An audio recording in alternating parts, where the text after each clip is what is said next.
інтерв'ю екс-голови парламенту Литви Вітаутаса Ландсбергіса. Це легендарний голова Сейму Литовського на початку відновлення литовської незалежності 91-го року. І він в інтерв'ю українській газеті «День» сказав, що розвал Росії – це єдина можливість Україні повернути під свій контроль анексований Крим. Давайте послухаємо цитату. Росія розвалиться, тому що всі імперії мають свій кінець. Росія вже двічі розвалювалася і розвалиться втретє.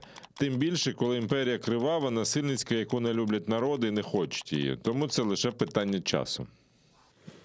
Ну і на слова литовського політика відреагував окупаційний голова Криму Сергій Аксьонов. Ось що він сказав на слова Ландсбергіса про розпад Росії, повернення Криму під контроль України. Очередное высказывание из серии «Дурень думкой богатеет». Патологическая русофобия мешает бывшему литовскому политику трезво смотреть на мир. Поэтому вместо того, чтобы гадать о будущем России, лучше литовскому фантазеру подумать о состоянии своей страны.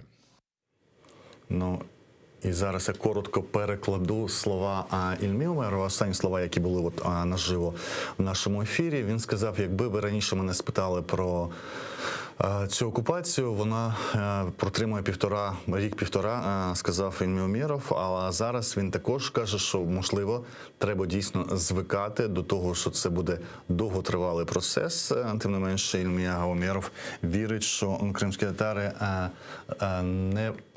не будуть підтримувати окупацію навіть в разі визнання факту, що процес звільнення може затягнутися на десятиріччя.